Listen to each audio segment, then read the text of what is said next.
I am Honorable Atika Tito. I represented Laje Conference 2 in the House of Assembly 2007 to 2010.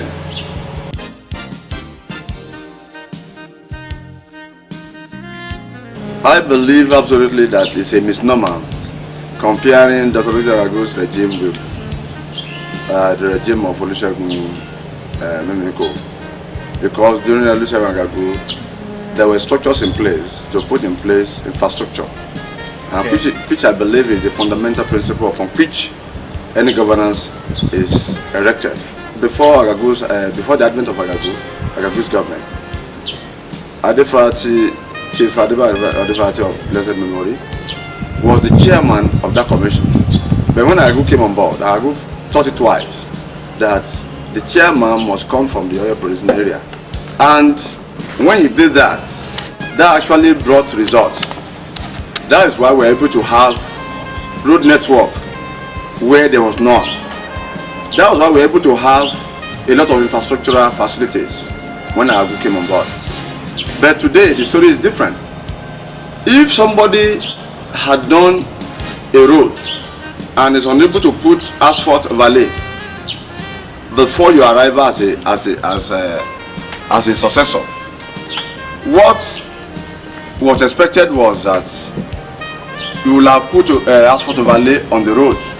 But as we speak, the roads are still there, line fallow, without any iota of contribution from Governor Mimiko's government.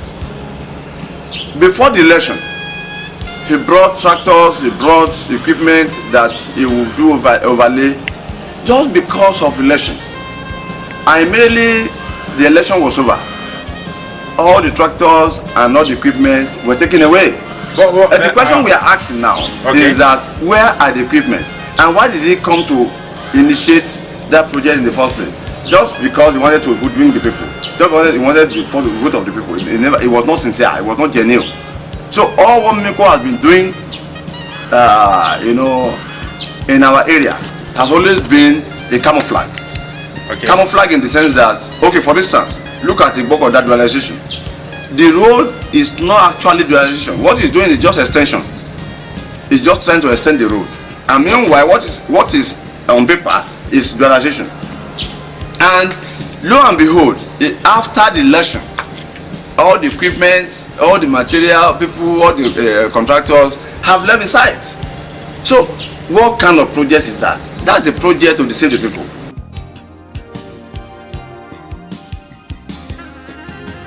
The only projects Mimiko initiated, executed, and completed, even commissioned, are the two model schools at Bokoda, one at Holy Trinity Bokoda and one at Kugbene, and then the renovated market at Bokoda. Apart from those three projects, there are no other projects anywhere in Lajelo government. And I also want to reiterate that in SLDO, not even a pin was given to them for these 6 years. I stand to be corrected, and without any fear of contradiction, you can go to SLDO and ask Labour Party members, not even PDP. Go and ask Labour Party for you to know the enormity of what I'm saying. Go and ask SLDO people, the leaders. So another project they commissioned at Ebutepare is this health center. The health center is not a state project. It's not a state project. The project was carried out by Millennium Delago, MDG. You understand? So it was done by foreign bodies. It wasn't. It's not Mimiko's project. And let us even assume that it's Mimiko's project. With that road construction to that place, wouldn't it have been possible for Mimiko to construct that health center there? It would have been possible. It was because Agagu constructed that road, and that road gave access to that place. That's why the foreign body was able to put in place that health center. And Mimiko is claiming the glory.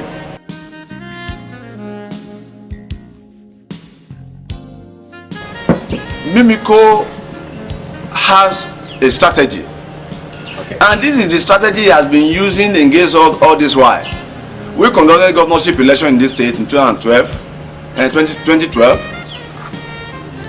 What they did was to manipulate the the voters register, okay, by importing foreign names. Whenever there is election, the governor will go and sit down somewhere, trying to manipulate the voter register by way of Kadigbeayo. Kadigbeayo was not really in existence. It was orchestrated to manipulate election. But in the first place, the governor does not have that right to take census, because census is in the exclusive list. It's not in the concurrent list.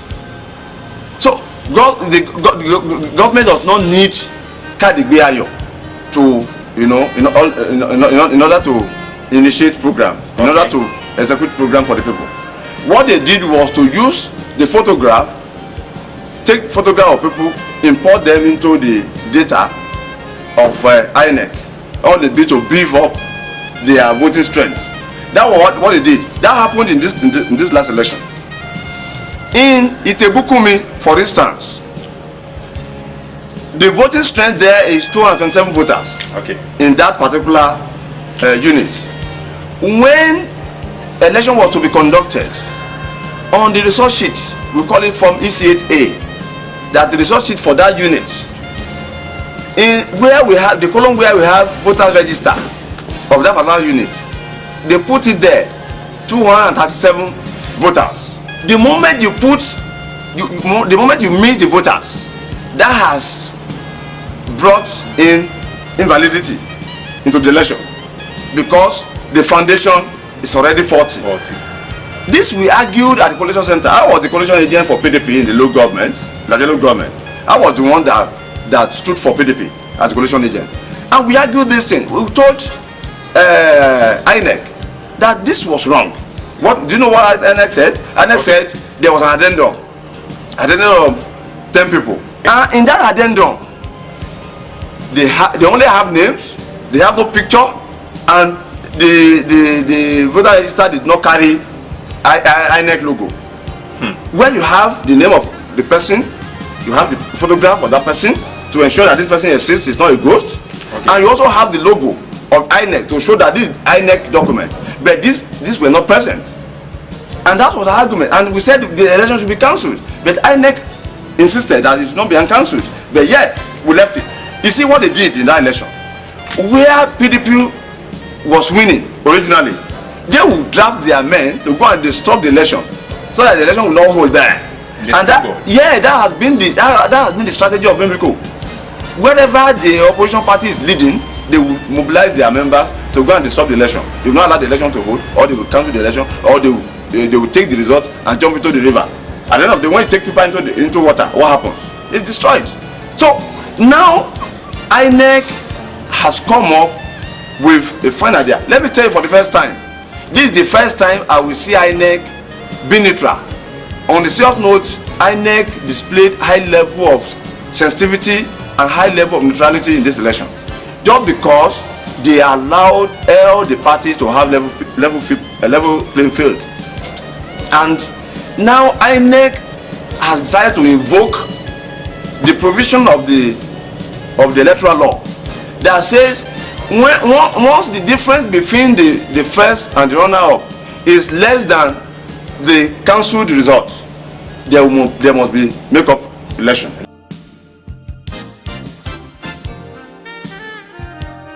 We believe in INEC. We have strong hope in INEC because INEC has experimented an uncommon courage by giving every party a level playing field, and we believe, we still hope that we will continue that realm, so that everybody will vote peacefully and go back home. The election will be announced. Let me tell you, before now, I contested in 2007 and 2010.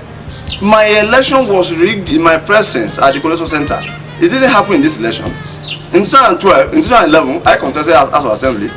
My election was rigged in the local government with farmer tank and all that.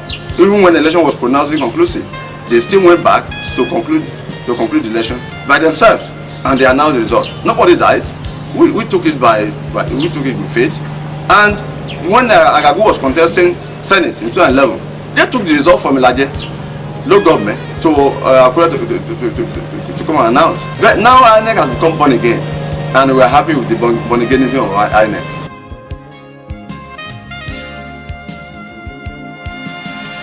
Mimiko is like a drowning man that doesn't know how to swim, even when he knows how to swim, because already he has been trapped.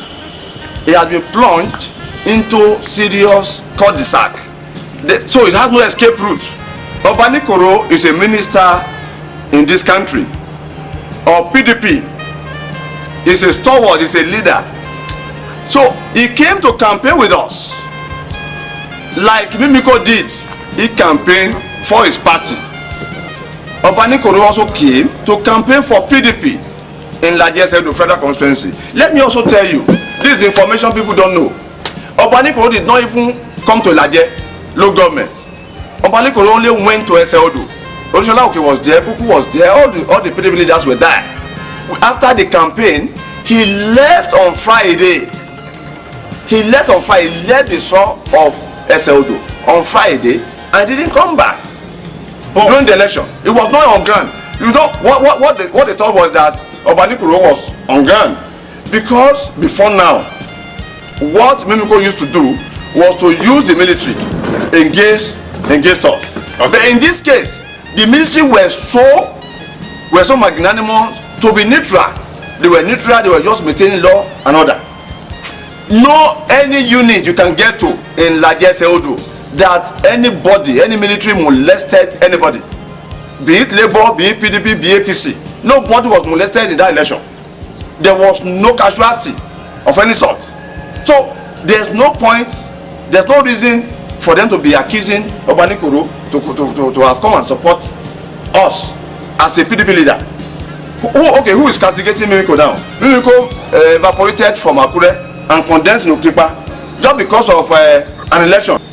He took the state power from here to Oktipa, and he lodged in one of our friends' hotel, Banjo Okomo, who is even a civil servant. In the first place, civil servant can only be seen, cannot be heard.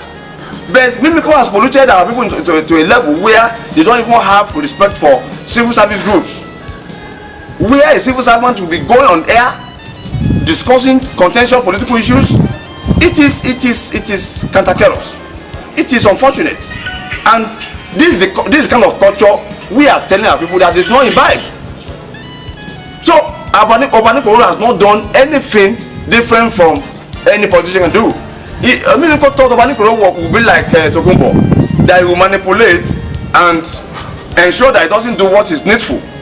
So Obanikoro did what was needful, and we appreciate him, and we see him as a leader, and we continue to respect him, because he never allowed us to he never left us alone. He was here, he supported us, whether you like it or not. Today, PDP is the party in this country that can salvage this country.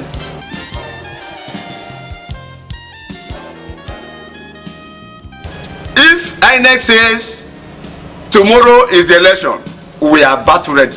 We are not afraid of anything, because we know that what we have done in the past is speaking for us. We have networked the whole Laje Edo in terms of road networks. We have done something fundamental that people never expected that would be done, and that is what is giving us leverage today. Mimiko is the governor, he has a super deck chairman, he has a district commissioner, but yet we were able to pull the string and make statements that you have not done well. The implication of what is happening in Laje Edo today is the fact that we are telling the governor, you have not treated our people fairly. If you listen to Barrister Enikweme, a Labour Party shifting, it was on channel. What Benson Enikweme said on channels, let them go and controvert it. They have not been able to controvert it all this while. They were to have face off in channels, they ran away, they didn't come. That was why they changed the program to a national conference, because the person they were expecting from Labour didn't come to come and face Eniku. You didn't see Eniku on that day. Eniku was on air. They didn't go. Why didn't they go? because they know that, you see, when you have children and you are doing some bad things in your house, the best person that people can listen to is somebody that is in that house, that knows what is going on in that house. That's what's happening to Benson. Benson is one of the engine room. It's one of the engine rooms of Mimiko's government. So if Benson is not mad, if you think it's not normal, then let us go and test his modular of Gaganta. Maybe it's normal or not.